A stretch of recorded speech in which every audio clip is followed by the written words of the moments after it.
Welcome to Begrudging Book Club, everyone. Oh, Ziggy is no, my my Alexa. I had it playing music and I wasn't sure if it was ruining. That's exactly why I call it Ziggy Icker. Yes. But yeah, I had it giving me some vibe music while I was getting ready for everything. And now that everyone's here, I figured we should turn it down. Let's get started. Okay, so first up, we have Eden Solace, and I feel like this might be your first book club, so welcome. Happy to have you here with us. A wee man in the corner misbehaving. I mean, that's kind of about right. I do, Wendy, I think you'll like this. My Alexa, my Siri, anything that has the capability of like a voice, I do an Australian dude. It's great. It's kind of like a lesser Hemsworth, like a cousin, is talking to me. It's fabulous. I absolutely love it. I highly recommend switch all of your virtual assistants to a guy with an accent.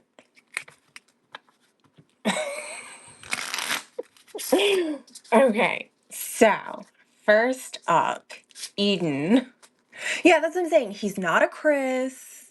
He's probably like what, a Luke? The one who was in Westworld, you know? Not hot, but certainly not bad looking guy.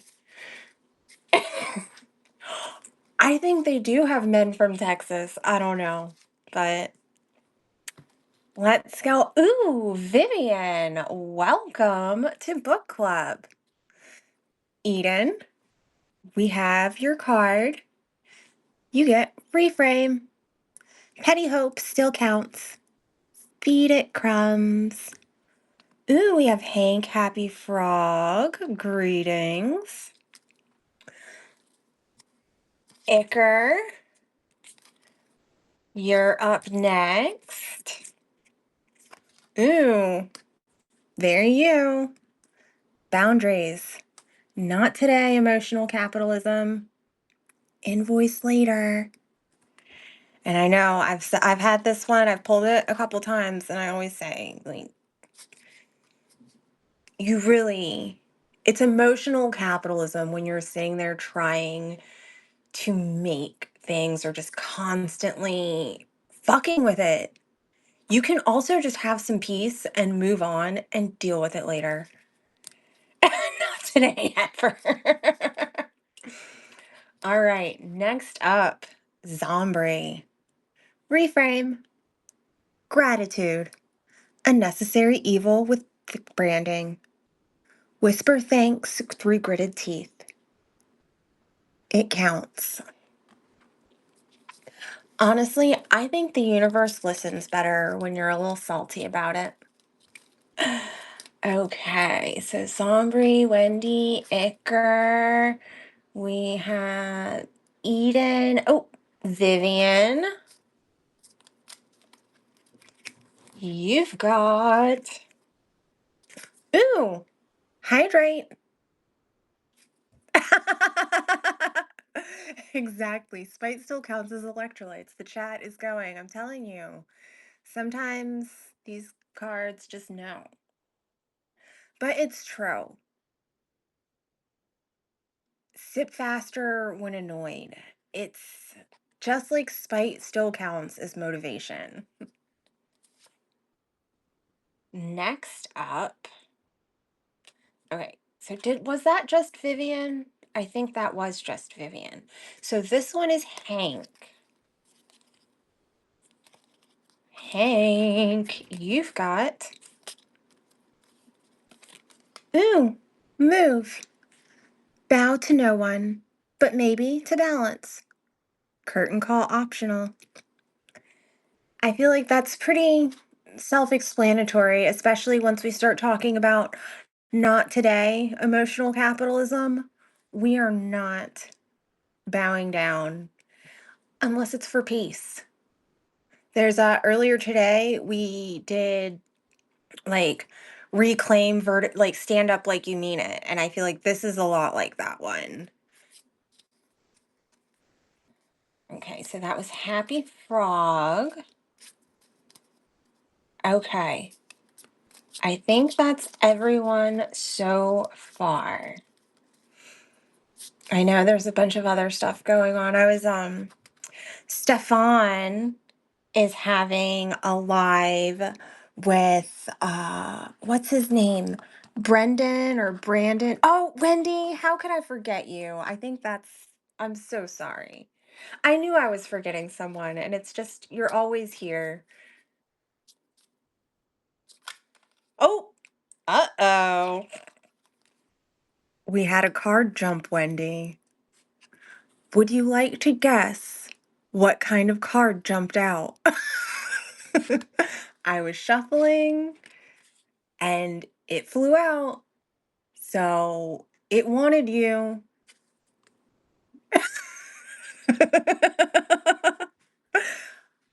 Surprise, surprise, Wendy. Hydrate.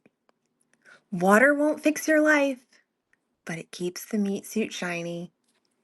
Clink glass to spite.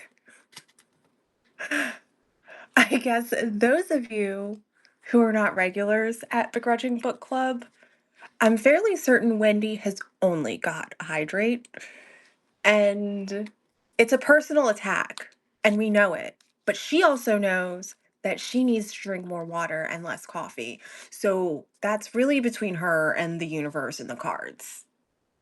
The cards are just telling her what's up. They're not tarot, but they know.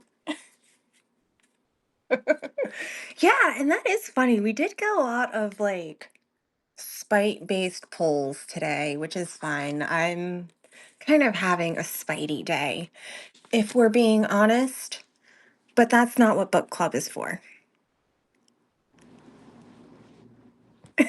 Vivian, I will go back and take pictures. Yes, no, you did get hydrate. You got this one, I'm fairly certain. You got spite still counts as electrolytes. And after everything, I'll take pictures of the cards and I try my best to tag everyone, but I'm not always great at it. We'll be honest. So let me do my quick screenshot right now. All right. So on to business.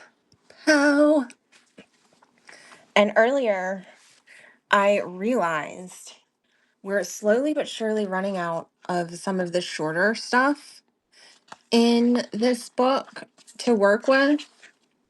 So we are definitely probably going to be doing longer ones. And then even in book club earlier today, when we finished a longer one and I realized I still had time, we went and we switched. I have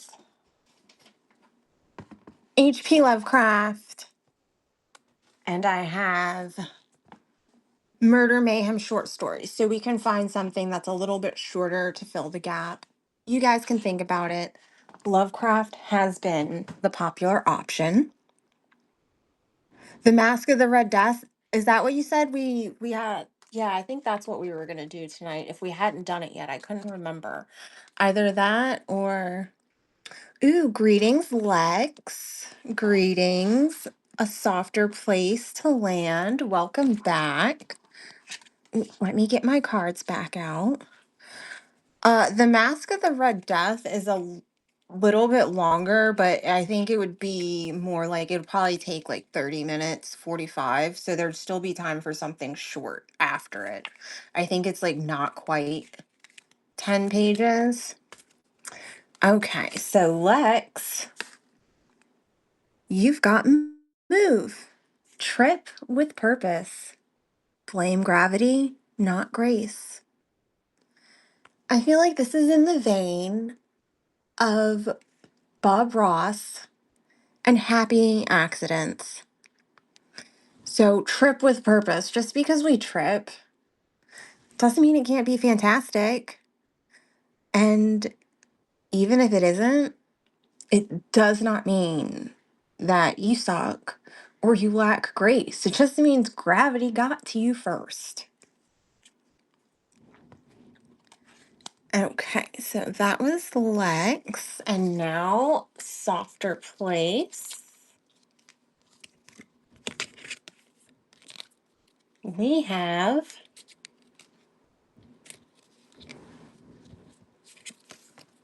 soothe, exhale like you mean it, release tension or at least rehearse.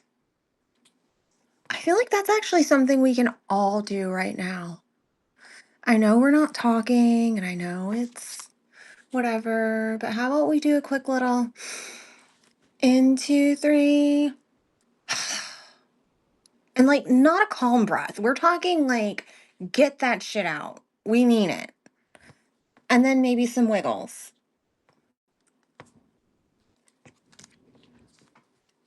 All right. So everybody's got their cards.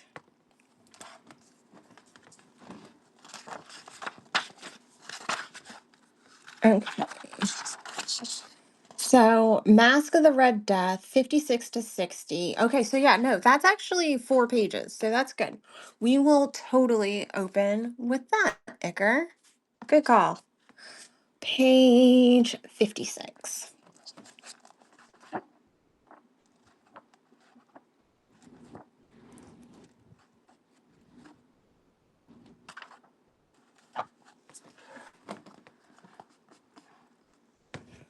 All right, let's get a quick drink.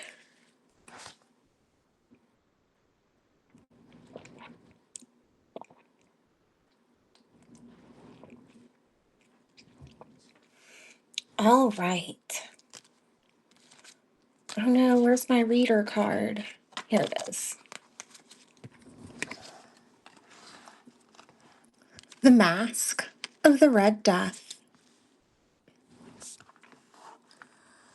The Red Death had long devastated the country. No pestilence had ever been so fatal or so hideous. Blood was its avatar and its seal, the redness and the horror of blood. There were sharp pains and sudden dizziness, and then profuse bleeding at the pores with dissolution.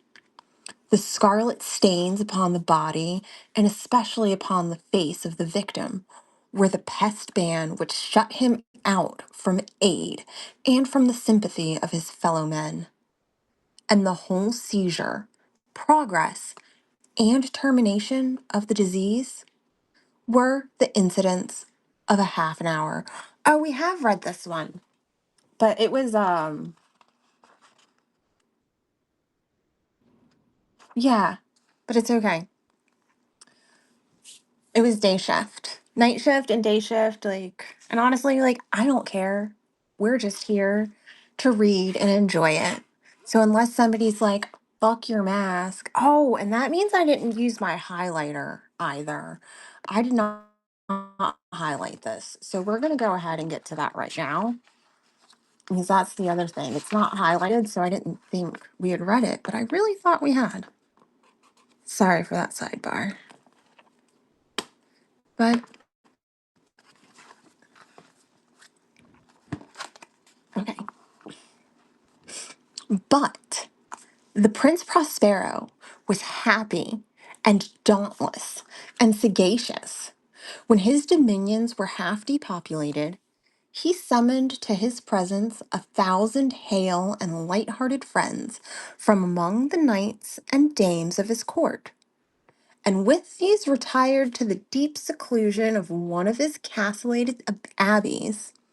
This was an extensive and magnificent structure, the creation of the prince's own eccentric yet august taste. A strong and lofty wall girdled it in. This wall, had gates of iron. The courtiers, having entered, brought furnaces and massy hammers and welded the bolts. They resolved to leave means neither of ingress or egress to the sudden impulses of despair or of frenzy from within. The abbey was amply provisioned, with such precautions of the courtiers might bid defiance to contagion. The external world would take care of itself. In the meantime, it was folly to grieve or to think. The prince had provided all the appliances of pleasure. There were buffoons, there were improvisatori, there were ballet dancers, there were musicians, there was beauty, there was wine. All these and security were within. Without was the Red Death. It was toward the close of the 5th or 6th month of his seclusion, and while the pestilence raged most furiously abroad, that the Prince Prospero entertained his 1,000 friends at a masked ball of the most unusual magnificence. It was a voluptuous scene, that masquerade. But first, let me tell of which in the rooms it was held. There were 7, an imperial suite. In many palaces, however, such suites form a long and straight vista, while the folding doors slide back to nearly the walls on either hand, so that the view of the whole extent is scarcely impeded. Here the case was very different, as might have been expected from the Duke's love of the bizarre. The apartments were so irregularly disposed that the vision embraced but little more than one at a time. There was a sharp turn at every 20 or 30 yards, and at each turn, a novel effect. To the right and left, in the middle of each wall, a tall and narrow Gothic window looked out upon a closed corridor which pursued the windings of the suite. These windows were of stained glass, whose color varied in accordance with the prevailing hue of the decorations of the chamber into which it opened. That at the eastern extremity was hung, for example, in blue, and vividly blue were its windows. The second chamber was purple in its ornaments and tapestries, and here were the panes purple. The third was green throughout, and so were the casements. The fourth was furnished and lighted with orange, the fifth with white, the sixth with violet.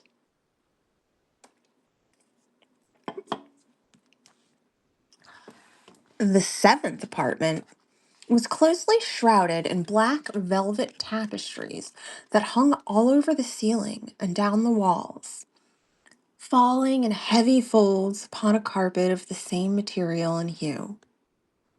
But in this chamber only, the color of the windows failed to correspond with the decorations. The panes here were scarlet, a deep blood color. Now, in no one of the 7 apartments were there any lamp or candelabrum. Amid the profusion of golden ornaments that lay scattered to and fro or depended from the roof, there was no light of any kind emanating from the lamp or candle within the suite of chambers. But in the corridors that followed the suite, there stood opposite each window a heavy tripod bearing a brazier of fire that projected its that projected its rays through the tinted glass and so glaringly illuminated the room. And thus were produced a multitude of gaudy and fantastic appearances. But in the western or black chamber, the effect, ghastly in the extreme, and produced so wild a look upon the countenances of those who entered that there were few of the company bold enough to set foot within its precincts at all. It was in this apartment, also, that stood there against the western wall a giant clock of ebony. Its pendulum swung to and fro with a dull, heavy, monotonous clang. And when the minute hand made the circuit of the face, and the hour was to be stricken, there came from the brazen lungs of the clock a sound which was clear and loud and deep and exceedingly musical, but of so peculiar a note and emphasis that at each lapse of an hour, the musicians of the orchestra were constrained to pause momentarily in their performance to hearken to the sound. And thus the waltzers perforce ceased their evolutions. And there was a brief disconcert of the whole gay company. And while the chimes of the clock yet rang, it was observed that the giddiest grew pale, and the more aged and sedate passed their hands over their brows as if in confused energy or meditation. But when the echoes fully ceased, a light laughter at once pervaded the assembly. The musicians looked at each other and smiled as if their own nervousness and folly, and made whispering vows, each to the other, that the next chiming of the clock should produce in them no similar emotion. And then, after the lapse of 60 minutes, which embrace 3,600 seconds of the time that flies, there came yet another chiming of the clock. And then were the same disconcert and tremulousness and meditation as before. But in spite of all these things, it was a gay and magnificent revel. The tastes of the Duke were peculiar. He had a fine eye for colors and effects. He disregarded the decora of mere fashion. His plans were bold and fiery, and his conceptions glowed with barbaric luster. There are some who would have thought him mad. His followers felt that he was not. It was necessary to hear and see and touch him to be sure that he was not. He had directed, in great part, the movable embellishments of the seven chambers upon occasion of this great fête, and it was his own guiding taste which had given character to the masqueraders. Be sure, they were grotesque. There were much glare and glitter and piquancy and phantasm, much of which had been seen in the Hernani. There were arabesque figures with unsuited limbs and appointments. There were delicious fancies, such as the madman fashions.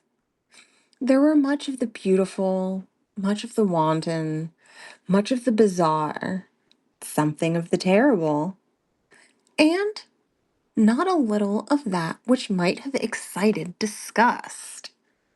I do love that. Excited disgust. Like, it almost seems like, I don't know, like they shouldn't be. But I don't know about you, but I felt some excited disgust. To and fro in the seven chambers, there stalked, in fact, a multitude of dreams. And these, the dreams, writhed in and about, taking hue from the rooms and causing the wild music of the orchestra to seem as the echo of their steps. And anon, there strikes the ebony clock, which stands in the hall of the velvet. And then, for a moment, all is still, and all is silent, save the voice of the clock.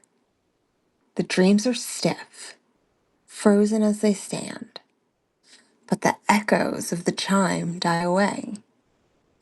They have endured but an instant, and a light, half subdued laughter floats around after them as they depart. And now again, the music swells, and the dreams live and writhe to and fro more merrily than ever, taking hue from the many tinted windows through which stream the rays from the tripods. But to the chamber which lies most westwardly of the seven, there are now none of the maskers who venture, for the night is waning away, and there flows a ruddier light through the blood-colored panes, and the blackness of the sable drapery appalls.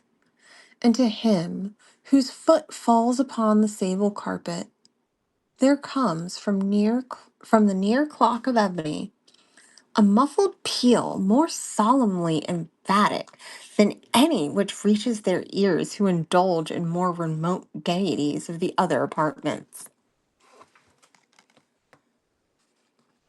Sorry, I need a water break.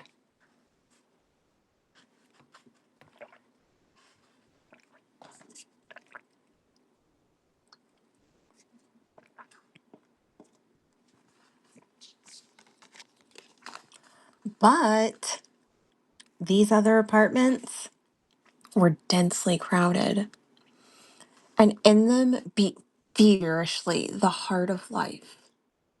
And the revel went whirlingly on, until, at length, there commenced the sounding of midnight upon the clock.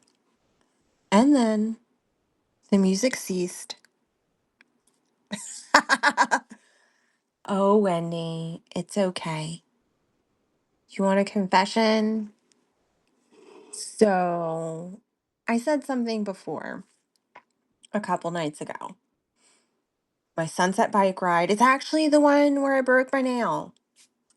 I went on my sunset bike ride. I brought a beer with me and I tripped upon the jetties, the big rocks. And when I tripped, I caught myself and caught my finger.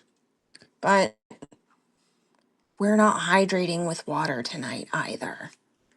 We're pulling an ACD, we're pulling an armchair dweller, and I've got a beer while I'm reading. But it's the last one. No, no, no, no. Not drunk and stumbling. I just tripped. I was less agile. Because, like I said, I brought a beer with me on my bike ride. So I know I'm brain damaged and 100 pounds soaking wet, but one beer is not going to do me quite like that. Yeah, it's just tipsy tripping. I probably would have done it when I was sober, but I didn't. And can I even call it? But whatever. Let's move on. But the fact remains, I am drinking the last beer of the beer at the beach that cursed my nail. All right. And the revel went whirlingly on until, at length, there commenced the sounding of midnight upon the clock.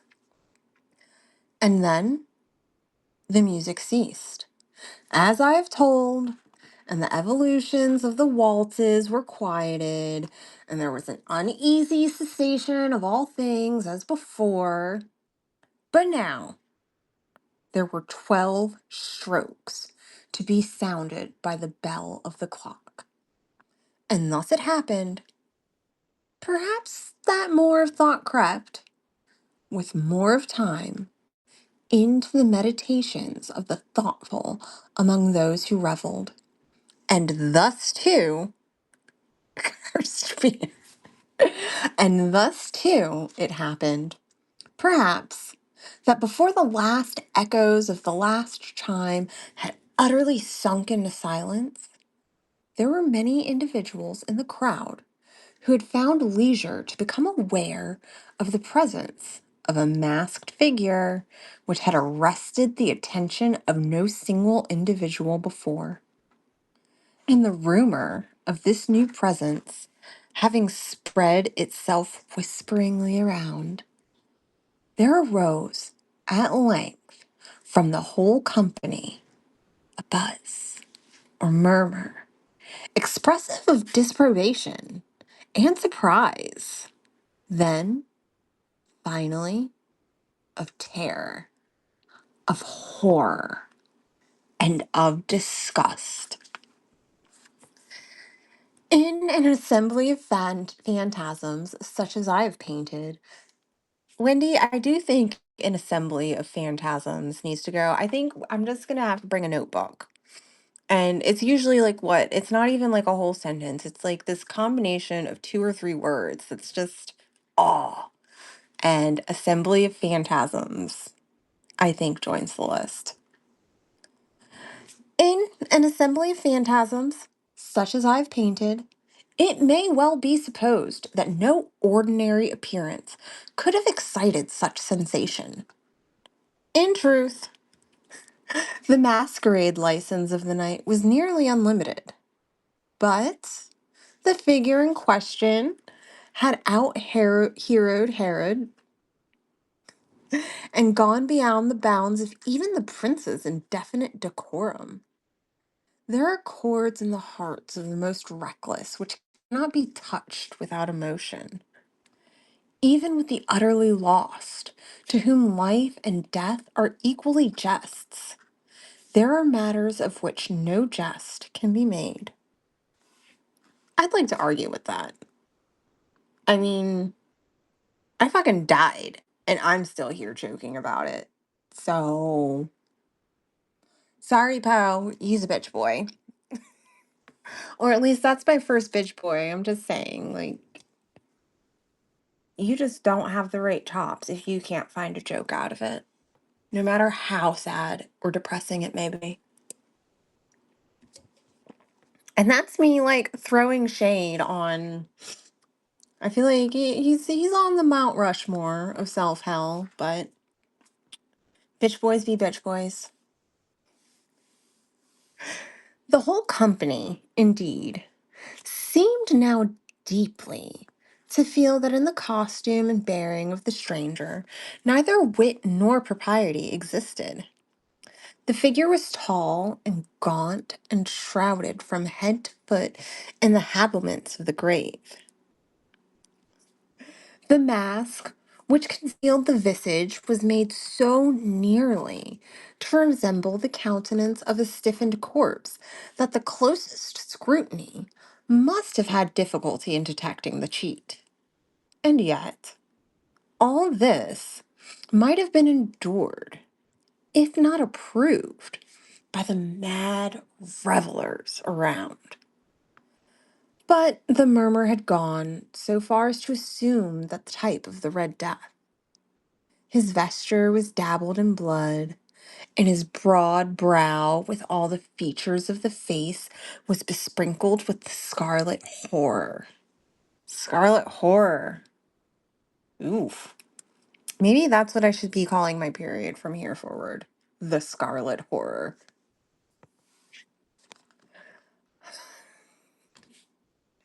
When the eyes of Prince Prospero fell upon this spectral image, which, with a slow and solemn movement, as if more fully to sustain its role, stalked to and fro among the waltzers, he was seen to be convulsed, in the first moment, with a strong shudder, either of terror or of distaste, but in the next, his brow reddened with rage. Who dares? He demanded hoarsely of the courtiers who stood near him. Who dares insult us with this blasphemous mockery? Seize him and unmask him, that we may know whom we have to hang at sunrise from the battlements. It was in the eastern or blue chamber, in which stood the Prince Prospero as he uttered those words.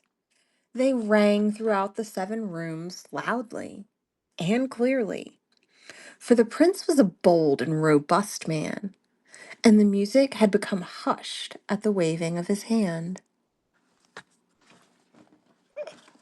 It was in the blue room where stood the prince, with a group of pale courtiers by his side.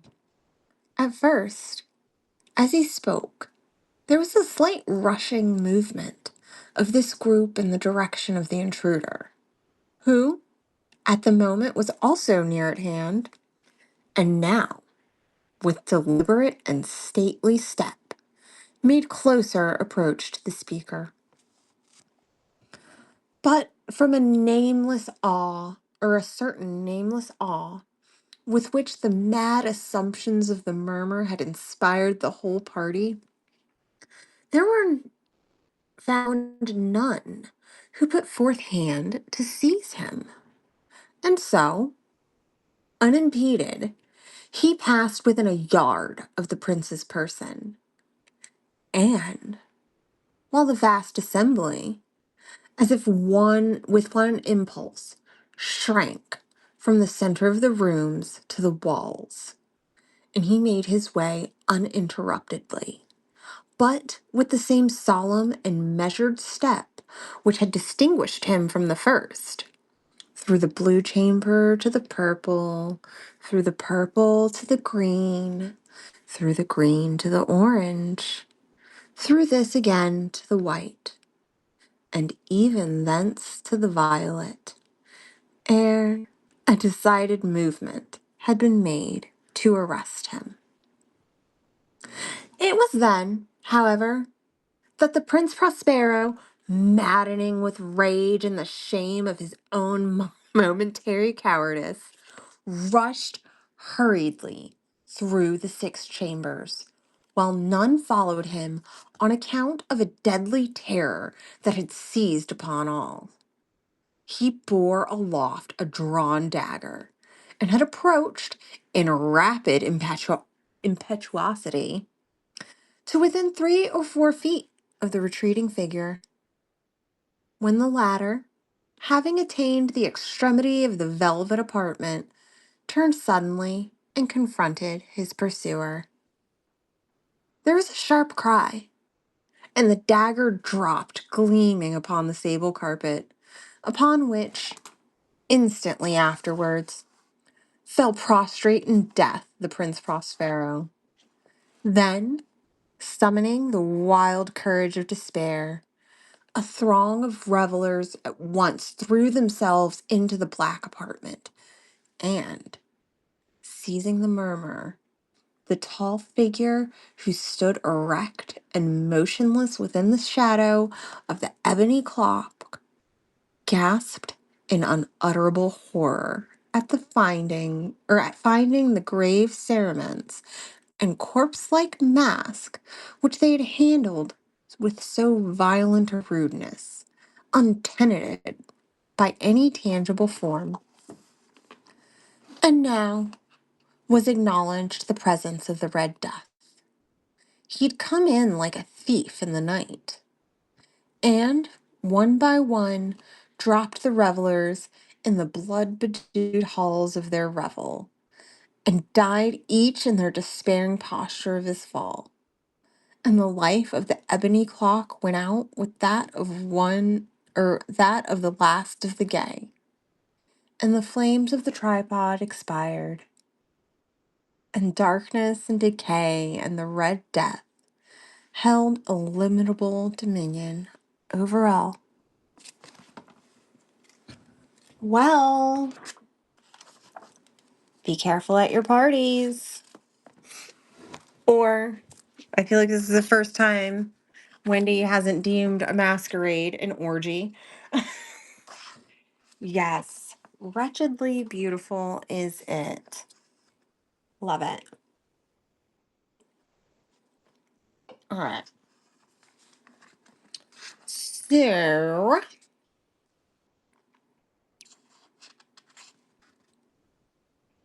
Mm, mm, mm, mm.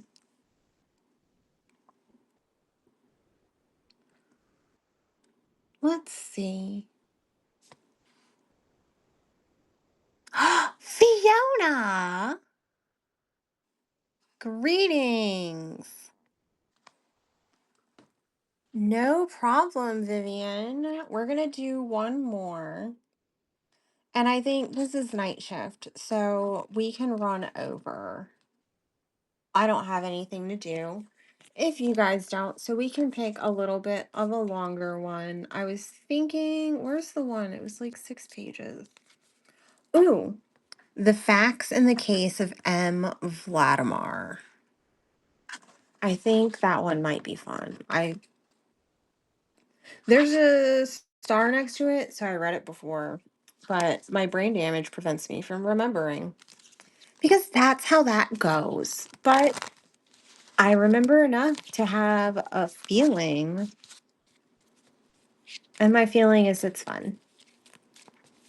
But let me get Fiona her card, and then we shall move on. Oh, Fiona. Ooh, we might be very on point. Soothe. You cannot pour from an empty cup, but you can sip dramatically. Let that be enough. Kind of a fake it till you make it. Or, you don't have to give them anything. You can still say fuck them and smile.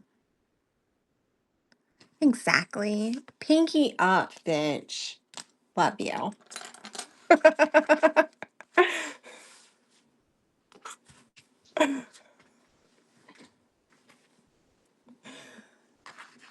So, oh wait, no, we read that one. Oh, the pit and the pendulum. That one's 10 pages.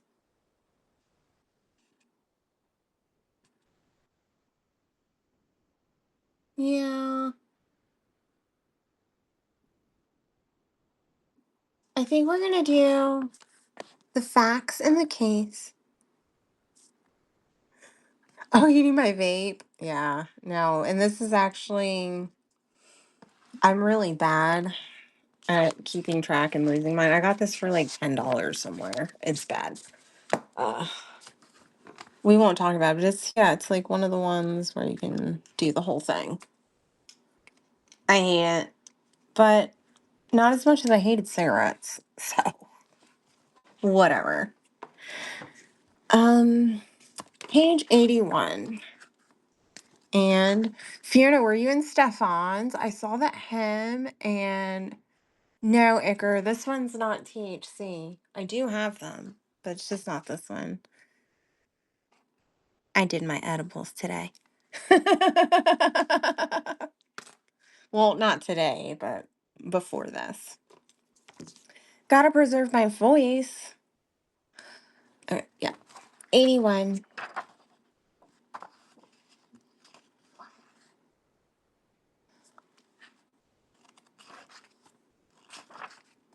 Yeah, you're in Vermont, so I don't know what like your medical situation is, but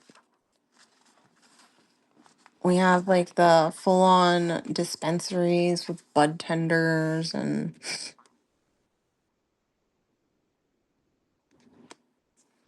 yeah, gotta like your job. All right. The facts in the case of M. Valdemar. I do remember. I feel like I have to look this up, but I actually feel like this particular short story is like part of Poe's like creating his own genre, like the true crime genre. Like that's what he's credited with. And I think like this was very close, like, to, like, Sherlock Holmes, and I don't know. We'll have to look it up. Oh, yeah, no. Or, like, I don't know how to describe it besides, like, the jellies. Like, you just get this feeling, and it's like you're jelly. There's, like, yeah, there's something about the Delta 8 that's not. They say it is, but it's not.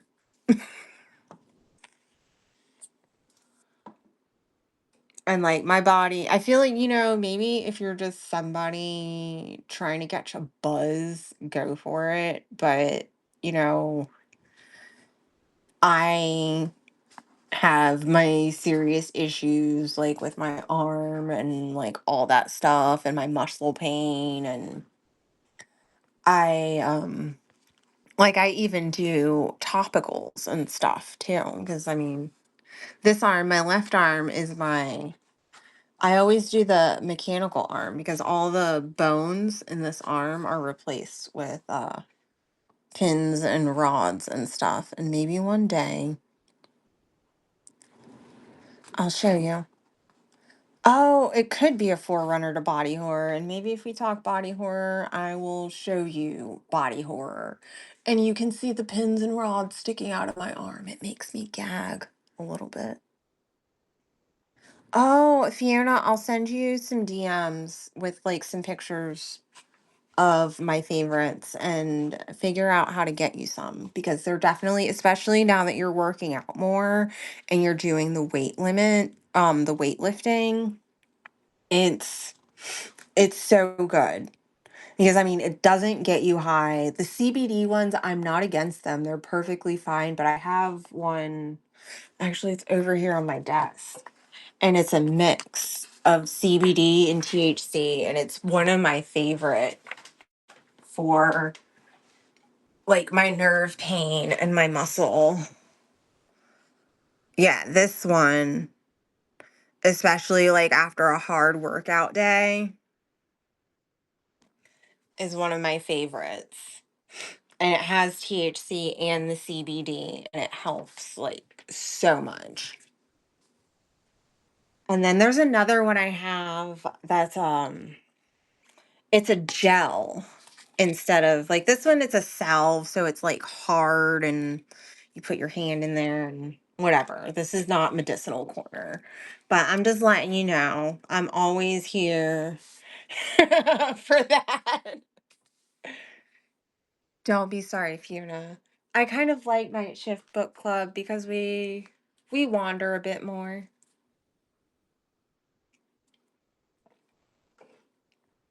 All right.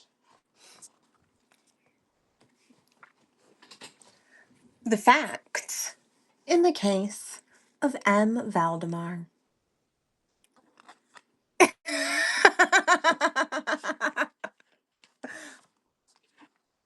Of course, I shall not pretend to consider it any matter for wonder that the extraordinary case of M. Valdemar has excited discussion.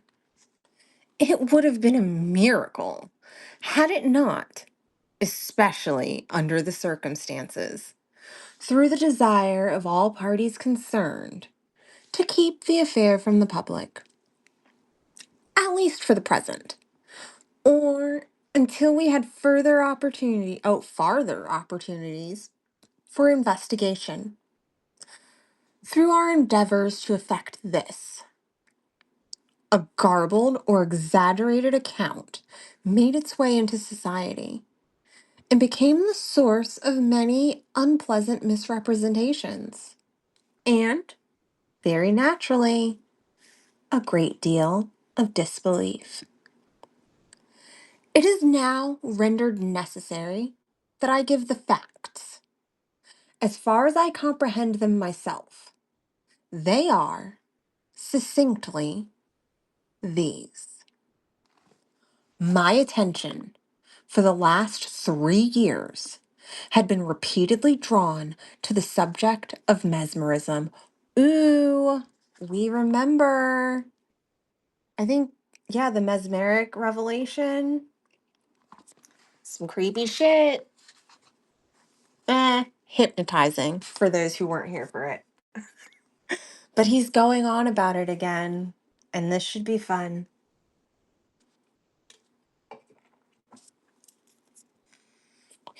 Aw, thank you, Fiona. I like it too most of the time.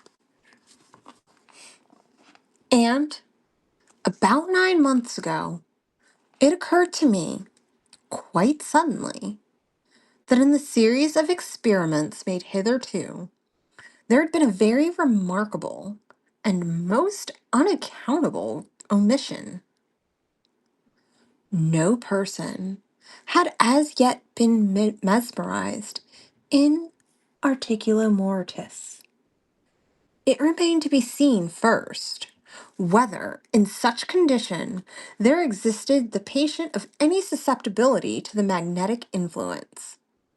Secondly, whether, if any existed, it was impaired or increased by the condition.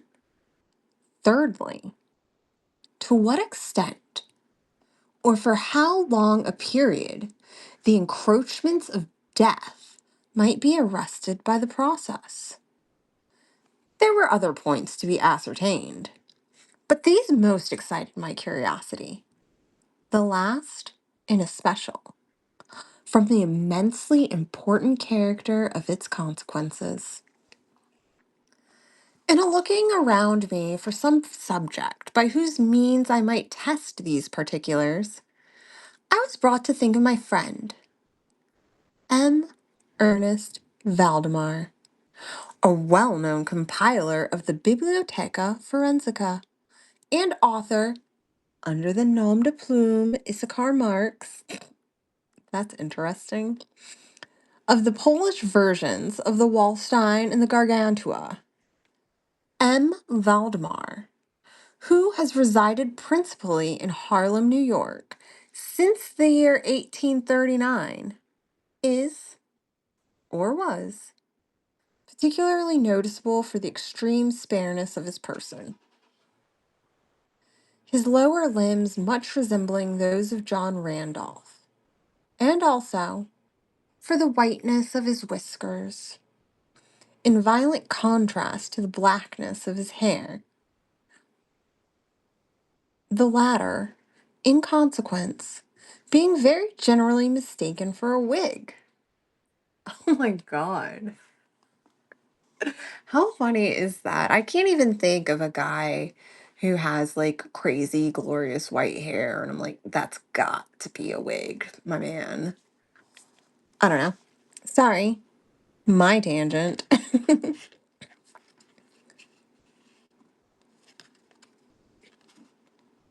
His temperament was markedly nervous and rendered him a good subject for mesmeric experiment. On 2 or 3 occasions, I had put him to sleep with little difficulty, but was disappointed in other results when his peculiar constitution had naturally led me to anticipate. His will was at no period positively or thoroughly under my control. And in regard to clairvoyance, I could accomplish with him nothing to be relied upon. I always attributed my failure at these points to the disordered state of his health. For some months previous to my becoming acquainted with him, his physicians had declared him in a confirmed phthisis. It was his custom, indeed, to speak calmly of his approaching dissolution, as a matter of as a matter neither to be avoided or regretted. When the ideas to which I have alluded first occurred to me, it was, of course, very natural that I should think of Valdemar. Uh-oh, we're getting to that point. I knew the steady philosophy of the man too well to apprehend any scruples from him. And he had no relatives in America who would be likely to interfere. I spoke to him freely upon the subject.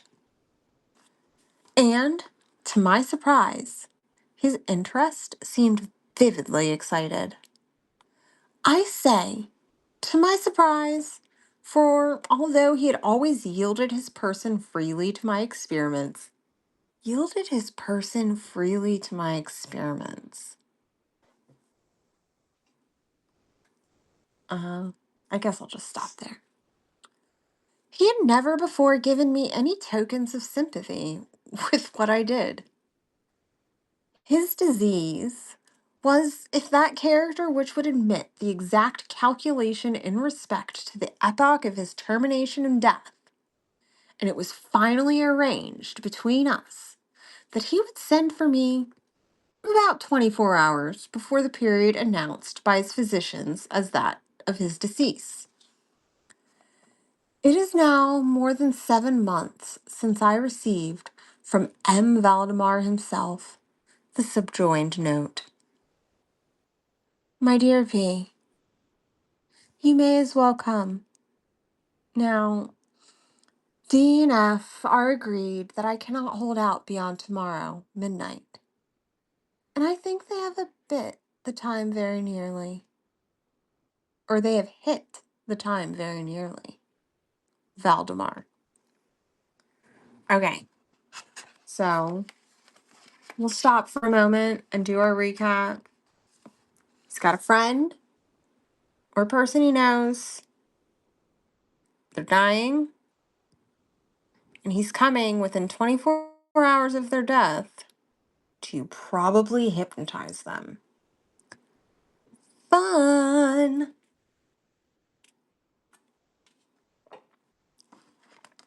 Or not hypnotize, but mesmerize and, like, all that Victorian bullshit. But we're not Victorian. We're here in 2026. I received this note within half an hour after it was written, and in 15 minutes more, I was in the dying man's chamber. I had not seen him for 10 days, and was appalled by the fearful altercation which the brief interval had wrought him.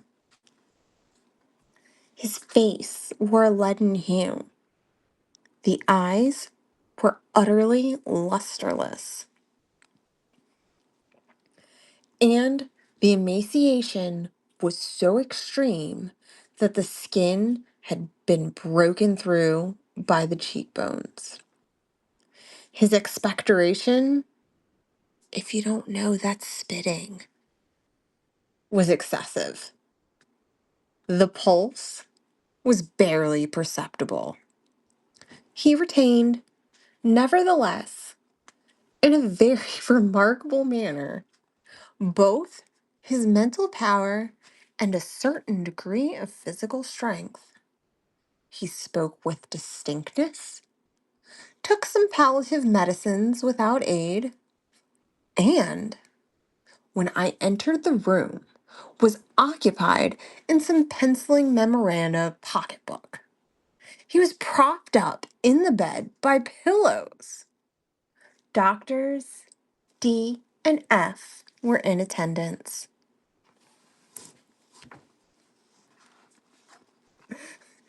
After, thanks, Fiona.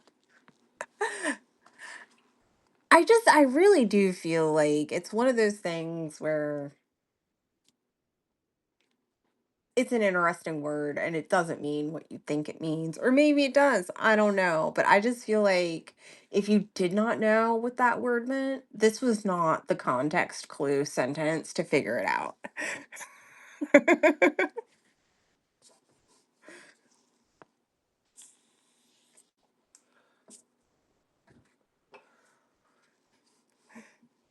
After pressing Valdemar's hand, I took these gentlemen aside and obtained from them a minute account of the patient's condition. The left lung had been for 18 months in semi-osseous, osseous or cartilaginous state. So his lungs for 18 months, osseous, I know this Because if you know Zenny, if you've read everything, Zenny's name is Zenny Oseus. Latin, Zenny Bones. He's a fucking skeleton. So, semiosatus oseus or cartilaginous, so that's cartilage, some hard shit for lungs. They're not lungy, they're thick, they're hard, they're all of that. And was, of course, entirely useless for all purposes of vitality. Yeah, I would assume if your lungs are cartilage or bone, no. I had perfectly working lungs and there's just a fucking hole in them. And I was so miserable, I wrote begrudgingly grateful on a mirror. And here we are.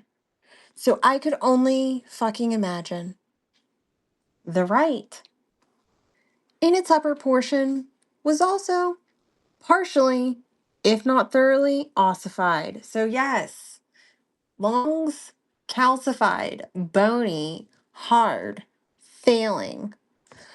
While the lower region was merely a mass of petulant turbules running into one another. Several extensive perforations existed, and at one point, permanent adhesion to the ribs had taken place. These appearances in the right lobe were of comparatively recent date. The ossification had proceeded with very unusual rapidity. No sign of it had discovered a month before, and the adhesion had only been observed during the 3 previous days, independently of the phthisis. The patient was suspected of aneurysm of the aorta, but on this point, the osseous symptoms rendered an exact diagnosis impossible. It was the opinion of both physicians that M. Valdemar would die about midnight on the morrow, Sunday. It was then 7 o'clock on Saturday evening. So, he's got 5 hours. And he's gonna hypnotize him. Probably. On quitting the invalid's bedside to hold conversation with myself, the diagnosis is ew, gross, exactly.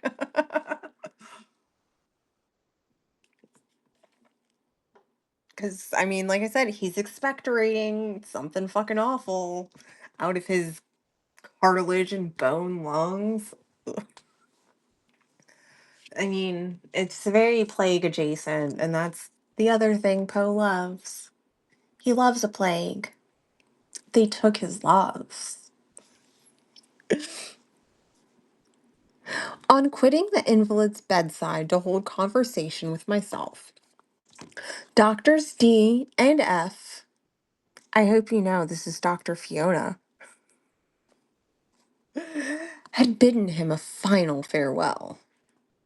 It had not been their intention to return, but at my request, they agreed to look in upon the patient about 10 the next night. When they had gone, I spoke freely with M. Valdemar on the subject of his approaching dissolution. His approaching dissolution.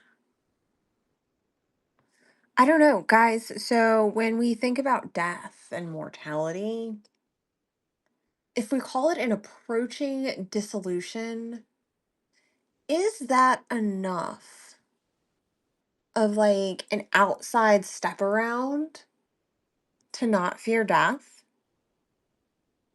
Or is it just a bunch of fancy words?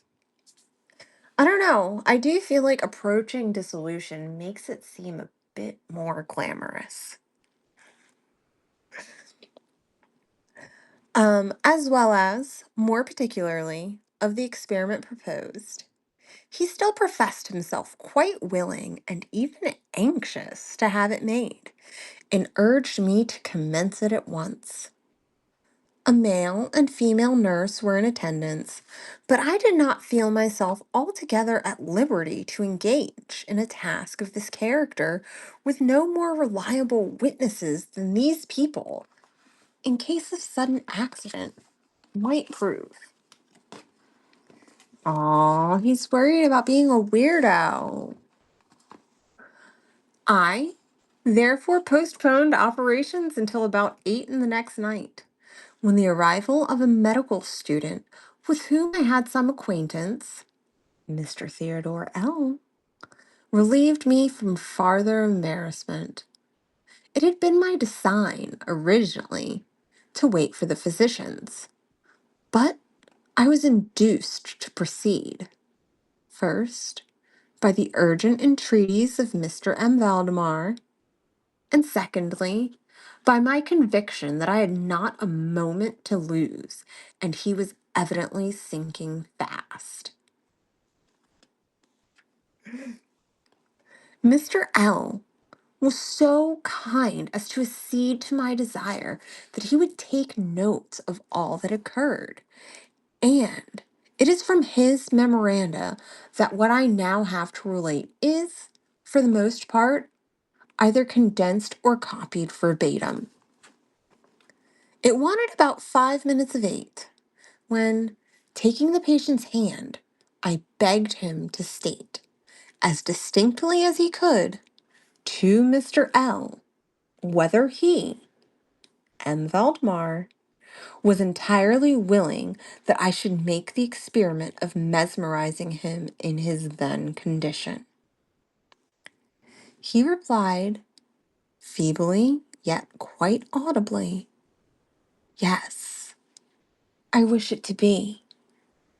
I fear you have mesmerized," adding immediately afterwards, "deferred it too long." While he spoke thus, I commenced the passes which I had already found most effectual in subduing him. He was evidently influenced with the first lateral stroke of my hand across his forehead. But although I exerted all my powers, no farther perceptible effect was induced until some minutes after 10 o'clock, when Doctors D and F called according to appointment. I explained to them in a few words what I designed, and as they opposed no objection, saying that the patient was already in the death agony, I proceeded without hesitation, exchanging, however, the lateral passes for downward ones, and directing my gaze entirely into the right eye of the sufferer. By this time, his pulse was imperceptible, and his breathing was stertorous, and at intervals of half a minute. This condition was nearly unaltered for a quarter of an hour. At the expiration of this period, however, a natural, although very deep sigh escaped from the bosom of the dying man, and the stertorous breathing ceased. That is to say, its stertorousness was no longer apparent. The intervals were undiminished. The patient's extremities were of an icy coldness. At 5 minutes before 11, I perceived unequivocal signs of the mesmeric influence. Sorry. The glassy roll of the eye was changed for that expression of uneasy inward examination, which is never seen except in cases of sleep-waking, and which it is quite impossible to mistake. With a few lateral passes, I made the lids quiver, as incipient sleep, and with a few more, I closed them all together. I was not satisfied, however, with this, but continued the manipulations vigorously and with the fullest exertion of the will until I had completely stiffened the limbs of the slumberer after placing them in a seemingly easy position. The legs were at full length, the arms were nearly so, and reposed on the bed at a moderate distance from the loin. The head was very slightly elevated. When I had accomplished this, it was fully midnight, and I requested the gentleman present to examine M. Valdemar's condition. After a few experiments, they admitted him to be in an unusually perfect state of mesmeric trance. The curiosity of both the physicians was greatly excited. Dr. G resolved at once to remain with the patient all night, while Dr. F took leave with a promise to return at daybreak. Mr. L and the nurses remained. We left M. Valdemar entirely undisturbed until about 3 o'clock in the morning, when I approached him and found him in precisely the same condition as when Dr. F went away. That is to say, he lay in the same position, the pulse was imperceptible, the breathing was gentle, scarcely noticeable, unless through the application of a mirror to the lips. The eyes were closed neutrally, and the limbs were as rigid and cold as marble. Still, the general appearance was certainly not that of death. As I approached M. Valdemar, I made a kind of half effort to influence his right arm into the pursuit of my own. As I passed the latter gently to and fro above his person, and such experiments with this patient had never perfectly succeeded before, and assuredly, I had little thought of succeeding now. But, to my astonishment, his arm was very readily, although feebly, followed every direction I assigned it with mine. I determined to hazard a few words of conversation. M. Valdemar, I said, are you asleep? He made no answer, but I perceived a tremor about the lips, and was thus induced to repeat the question, again and again. At its third repetition, his whole frame was agitated by a very slight shivering. The eyelids unclosed themselves so far as to display a white line of the ball. The lips moved sluggishly, and from between them, in a barely audible whisper, issued the words, "Yes, asleep now. Do not wake me. Let me die so." Here, I felt the limbs and found them as rigid as ever. The right arm, as before, obeyed the direction of my hand. I questioned the sleepwalker again. "Do you still feel pain in the breast, M. Valdemar?" The answer was immediate, but even less audible than before. "No pain. I am dying." I did not think it advisable to disturb him further then, and nothing more was said or done until the arrival of Dr. F, who came a little before sunrise and expressed unbounded astonishment at finding the patient still alive. Unbounded astonishment. Not just to have it, but you leave work apparently, as a nurse, knowing this dude is dead. And you come back to work and you're like, oh my gosh, hi, Valdemar, I'm wiping your ass again. Beautiful. Sorry.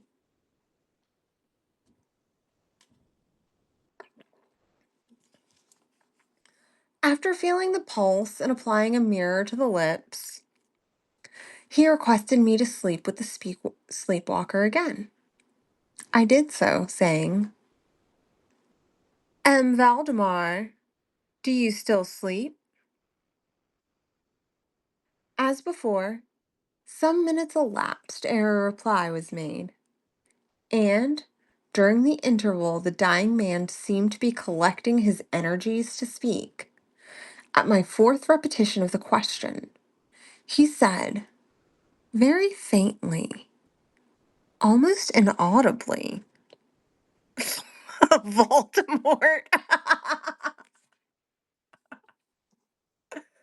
I'm sorry. We're not reading Harry Potter tonight. Valdemar. Voldemort. I guess. Only bitches aren't supposed to say his name. I'm no bitch. I'm not scared. Anyways, that's right, Wendy. Represent. Yes. Still asleep. Dying. It was now the opinion, or rather the wish, of the physicians that M. Valdemar, should I say Valdemar? Will that make it better? Probably not. I don't care.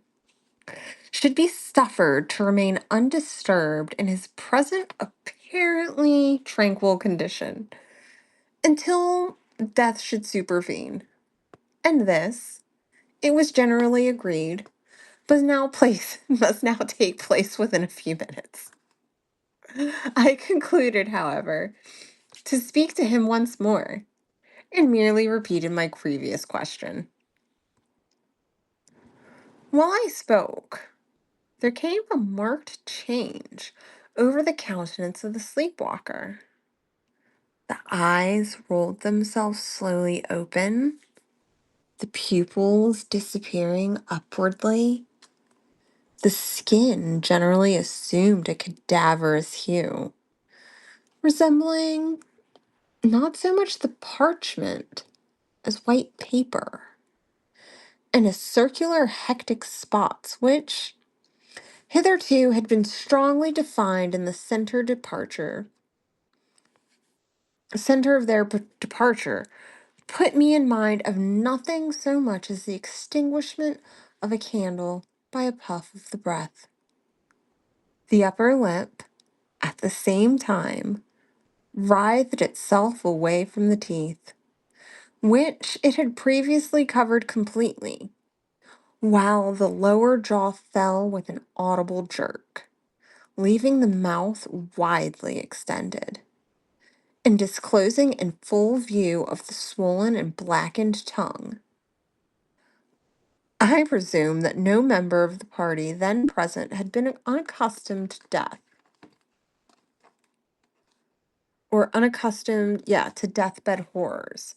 But so hideous beyond the conception was the appearance of M. Valdemar at this moment that there was a general shrinking back from the region of the bed. I now feel that I have reached a point of this narrative at which every reader will be startled into positive disbelief. It is simply my business, however, to proceed. I don't know how many book clubs you guys have paid attention to, but I feel like there's a lot of stuff I borrow from Poe if you ever choose to pay attention. Like, he says, like, proceed so much and, like, certain things, but it's also ties into the whole terminal spirit of it all. But I feel like this is one of the post stories where I feel his connection to me and my writing a little bit more. Or maybe not more, because I've seen it in other places, but that's all I'm saying. I've had a couple beers. This is a new shade of book club. I've never done it like this, but I think we're still having fun. um, yeah. Every reader will be startled into positive disbelief. It is my business, however, simply to proceed. There was no longer the faintest sign in vitality, or of vitality, in M. Valdemar. And, concluding him to be dead, we were consigning him to the charge of the nurses, when a strong vibratory motion was observable in the tongue. Ugh. This continued for perhaps a minute. At the expiration of this period, there issued from the distended and motionless jaws a voice, such as it would be madness in me to attempt describing. There are, indeed, 2 or 3 epithets which might be considered as applicable to it in part. I might say, for example, that the sound was harsh and broken and hollow, but the hideous whole is indescribable, for the simple reason that no similar sounds have ever jarred upon the ear of humanity. There were 2 particulars, nevertheless, which I thought then, and still think.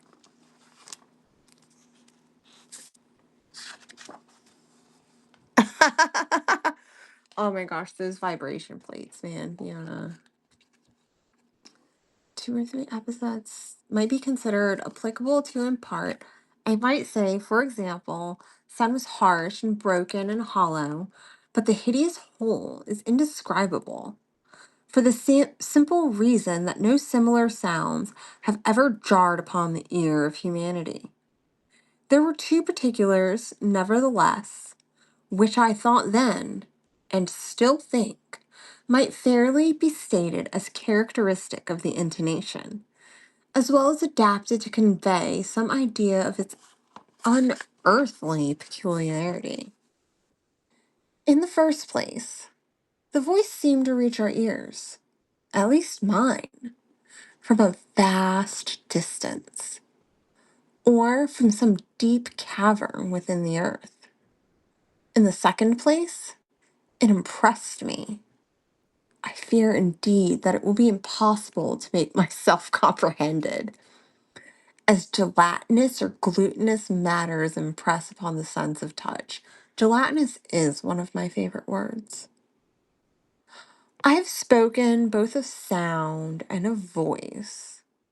I mean to say that the sound was one of distinct, of even wonderfully, thrillingly distinct syllabification. M. Valdemar spoke, obviously in reply to the question I had propounded to him a few minutes before. I had asked him, it will be remembered, if he slept. He now said, yes, no, I've been sleeping, and now I'm dead. Syllabification, like, thoroughly, like, breaking things down by syllables. No person no person present even affected to deny or attempted to repress the unutterable, shuddering horror which these few words, thus uttered, were so well calculated to convey. Mr. I, the student, swooned. The nurses immediately left the chamber and could not be induced to return. My own impressions I would not pretend to render intelligible to the reader. For nearly an hour, we busied ourselves, silently, without the utterance of a word, in endeavors to revive Mr. L. When he came to himself, we addressed ourselves again to an investigation of M. Valdemar's condition. It remained, in all of respects, as I have last described it, with the exception of that the mirror no longer afforded evidence of respiration. An attempt to draw blood from the arm failed. I should mention, too, that this limb was no farther subject to my will. I endeavored in vain to make it follow the direction of my hand. The only real indication, indeed, of the mesmeric influence was now found in the vibratory movement of the tongue.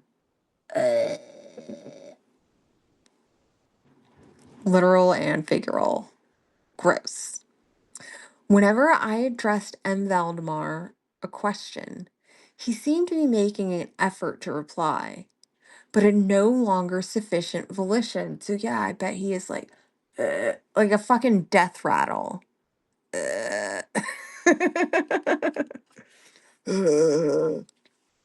All right, I'm done. I'm sorry. To queries put to him by any other person than myself, he seemed utterly insensible. Although I endeavored to place each member of the company in mesmeric rapport with him, I believe that I have now related all that is necessary to an understanding of the sleepwalker's state at this epoch. Probably, Fiona. Or even if he's not delaying it for a science project, like this dude's death is drawn out and he's not enjoying the view with his science. Other nurses were procured, and at 10 o'clock, I left the house in company with the two physicians and Mr. L. In the afternoon, we all called again to see the patient. His conditions remained precisely the same. We had now some discussion as to the propriety and feasibility of awakening him. The propriety and feasibility of awakening someone you're fairly certain is dead.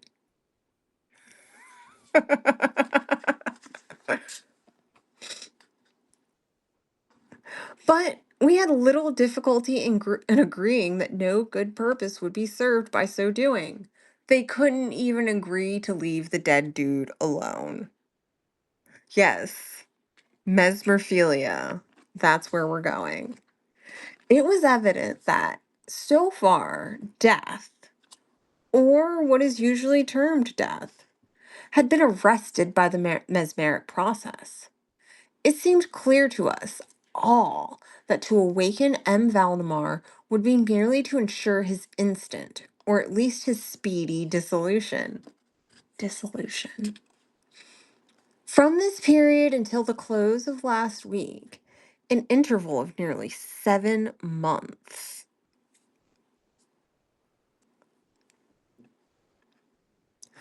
we continued to make daily calls at M. Valdemar's house, accompanied now and then by medical and other friends. All this time, the sleepwalker remained exactly as I had last described him. The nurse's attentions were continual. Oh my gosh, so they've got this guy. It was on Friday last that we finally resolved to make the experiment of awakening or attempting to wake him. And it is the perhaps unfortunate result. Yep, he's gonna wake up and die, even though he just think maybe not, but I feel like we've read enough of these to know. Yeah, no, there is like a weird, or maybe not weird, not trying to kink shame, but I've definitely read, seen, heard about like, this the hypnotizing kink, whether it's real hypnotism. I've heard tell, which has given rise to so much discussion in private circles, to so much what I cannot help thinking unwarranted popular feeling. For the purpose of relieving M. Valdemar from the mesmer, relieving him from his trance, I made use of the customary passes. These, for a time, were unsuccessful. The first indication of revival was afforded by partial descent of the iris. It was observed as especially remarkable that this lowering of the pupil was accompanied by the profuse outflowing of a yellowish ichor from beneath the lids of a pungent and highly offensive odor. It was now suggested that I should attempt to influence the patient's arm. As heretofore, I made the attempt and failed. Dr. F then imitated the desire to have me put a question. I did so, as follows. M. Valdemar, can you explain to us what are your feelings or wishes now? There was an instant return of the hectic circles on the cheeks. The tongue quivered, or rather rolled violently in the mouth, although the jaws and lips remained as rigid as before. And, at length, the same hideous voice which I have already described broke forth. For God's sake! Quick! Quick! Put me to sleep! Or quick! Quick! Waken me! Quick! I say to you that I am dead! I was thoroughly unnerved, and, for an instant, remained undecided as what to do.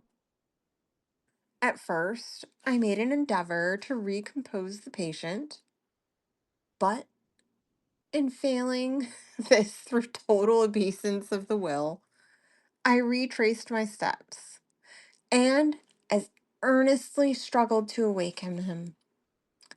In this attempt, I saw that I should soon be successful, or at least as soon as I fancied that my success would be complete.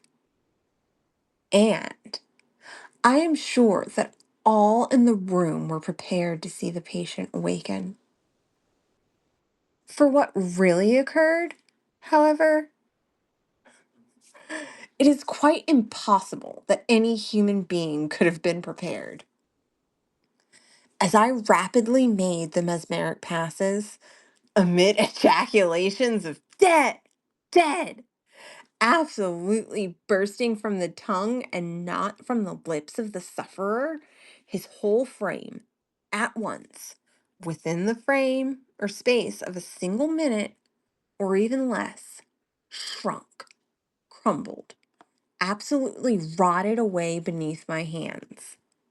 Upon the bed, before that the whole company, there lay a nearly liquid mass of loathsome, of detestable putridity.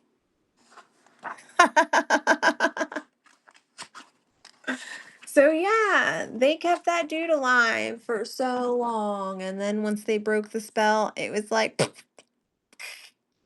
dunzo. Not happening. Alrighty, guys. We have made it. Yes, they turned them into goo.